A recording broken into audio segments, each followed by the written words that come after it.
Gene Goldman, thank you for joining us today. Thank you, Bill. How are you doing? Doing fine, thank you. Doing fine because the market, with a couple of hiccups, seems to be progressing forward. And is that what you see, by the way, where we are going for the rest of 2020, despite all the dire news that people seem to be throwing at us from every direction? That's a great question. I think, obviously the market's had a great run. I mean, we're double digits in the S&P 500. One thing we've been saying, though, for the balance of this year, for the rest of this year, is that, we're calling it mixed signals, and that's the title of our third quarter market outlook, that you're seeing a lot of mixed signals out there. So, for example, you're seeing economic data is starting to slow down, but still in expansionary territory. Valuations seem fair, but there's a chance that earnings could weaken in the third quarter. And you look at the treasury market, the bond market, the treasury yield curve is inverted. So that means shorter-term rates are yielding higher than longer-term rates. That suggests that there's concerns about the economy going forward. But at the same time, you see credit spreads. So the amount of money that people are willing to pay over treasuries for like high-yield bonds or corporate bonds is still pretty low. So it's just a very attractive environment. So we're just saying it's very mixed signals in the markets today. This is why, by the way, most people need a professional to help them out, because most of the information we get, again, is so contradictory. We know there's bargains out there. We just don't know how to find them. Exactly. Now, what are some of the forces? I mean, we hear about the so-called trade war between the U.S. and China and the U.S. and Mexico, and pick a country. But what are some of the besides the negative media? What are some of the other forces that are playing into this market? Yeah, definitely. I think obviously trade war is a very big overhang. So clearly, it's a negative near term. I think market optimism suggests that with the G20 meeting coming up this weekend, you can see some news from both sides. I think right now, a trade war needs to get done. I think both sides are just posturing, trying to get their demands met. Both sides are at the bargaining table. They're both sitting across from each other. So that's a very good sign. Also, as a positive, you look at the Fed. The Fed, whose job it is to make sure that employment is strong and also to keep inflation within check. They've suggested that, they've alluded to the fact that they may cut rates soon. If you look at probabilities, there's a 100% chance that they'll cut rates on their next meeting on July 31st. But of course, we're going to get a ton of data between now and then, like GDP, like employment, like manufacturing data. I think to other point about what's overhanging the market, yes, clearly there's some concerns about economic growth.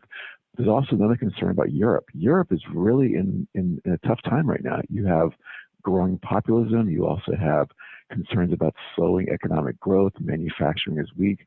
The concern here is that this could spread to the U.S. and weaken our economy. Yeah, I've heard that from several sources, that Europe has still not really dug itself out from the economic crisis, about 10 years ago now. Right. I mean, they've been progressing, but they've been progressing slowly. Yeah, that's true. You look at this. Think about it. So Germany is the clear manufacturing powerhouse in Europe, and Germany they're probably one of their biggest exporters is autos. BMWs, Mercedes-Benz, of course, but because Germany faced a really strict emissions standards that a lot of manufacturers weren't ready for. German car sales dropped dramatically because the auto industry in Germany had to refurbish their plants. That hurt them. And then you just have weakening data all over Europe. And yet, there's an interesting point. Part of the Rhine River in Germany actually dried up. And this caused an effect that German manufacturers couldn't get cars on barges to move them down the river. And all these, this triple whammy really hurt manufacturing, which has spread to the rest of Europe. Well, just when you think that you've planned for everything, nobody plans for a major waterway to dry up, I don't think. Exactly. Now, if we are looking for more information, is there a website we can go to, by the way? Sure. We have a website. It's Cetera.com, so era.com. There's also our Twitter. Twitter probably has most of our market-related data. It's our Twitter handle is Cetera, CETERAIM for investment management. Now, what do we need if we're an investor? What do we need to hear for things to settle down and get on more of an even keel? I wish I knew that exact answer. I'm just kidding. Yeah, if we knew that, we'd be in a different business entirely. Exactly. I think we need to see some data getting a little bit better than people have anticipated. So you look at, for example, manufacturing. There's an index or a data that I like to look at. It's called PMI, Purchasing Managers Index. And it's a survey of hundreds of purchasing managers all over the country. And they're asked qualitative questions. How's business? How's hiring? How's competition? How are supplies? And historically speaking, this has been a high correlation to the markets, high correlation to economic data. When this index is above 50, it's considered expansionary. Below 50 is considered contractionary. So we'll get some of those data points in the first week of July, and that could be a good indicator which way the data is going, because it's a very forward-looking indicator. So I would look at some of those data points. And I guess overall, we really need a little inflation. The Fed's been trying to increase inflation for years. And the problem is that there's no inflation. And the concern here, if you don't have inflation, you can't raise prices, modestly raise prices. And this reduces corporate profitability, which has huge ramifications. So this is why you hear Jerome Powell from the Fed continually focus on inflation being too low, So. Now, we touched on the relations between the U.S. and China. I think at this point in time that we are both each other's biggest trading partners, so we both need each other. So how is this going to end up?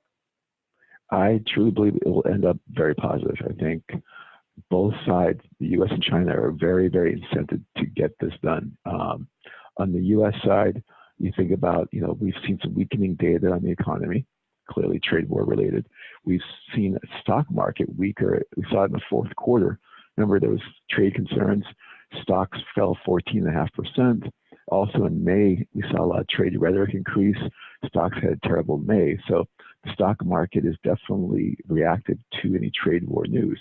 And keep in mind, President Trump views the as a real-time indicator of how he's doing as a president. And then the third point, why I think we have a huge advantage over China, is that Chinese demographics are really taking it on the chin right now. You think about the ramifications from the one-child policy, and this has caused demographics to change a very aging population in China. Here's an example: 2017 in China, lowest birth rate since 1961. So you have an aging population, and China trying to convert from a manufacturing base to a consumer-based economy. The trade war is really causing havoc on their economy right now.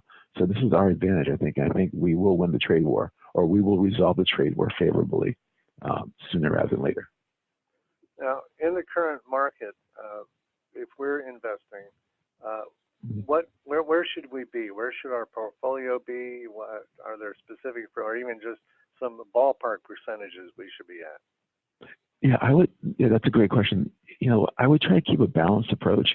I mean, right now you can open up the newspaper, turn on TV, listen to the radio, and stocks have had a great run. And you feel like you want to jump in and buy more and be more aggressive, but I would definitely stay in line with your long-term investment objectives. Don't be too aggressive, don't be too conservative, because stocks, you look at the PE ratio, the valuation on the stock market, it's not super high, but it is elevated, and it's justifiable with low inflation and low interest rates, but it's pricing in near perfection. And so with this in mind, I wouldn't be too aggressive. I would, take some profits here and there, reduce some of your risk. The areas that we favor, we still like the U.S. relative to other nations. Within the fixed income side, we've really reduced some of our risk given how yields have fallen so much, and so taking profits. But definitely balanced approach. And last point, the thing that we can predict for the rest of the year, volatility. Volatility in the markets is going to pick up dramatically, especially as you have these conflicting signals hit the markets. Are we growing too fast? Are we growing too slow? What's coming out of China and the U.S.? Expect a lot of news to drive markets for the balance of the year. And one more time, because we've just touched the surface here, and an educated investor is a good investor. Where can we go for information? Sure, of course. Our website is cetera.com, CETERA.com. Also Twitter, CeteraIM, CETERAIM for investment management on Twitter. And with that, we say thank you for the information. I feel a little bit better about my portfolio, which is basically lottery tickets. Anyway, thank you for joining us today. Thank you, Bill. Great to talk to you. Talk to you soon. Thank you so much.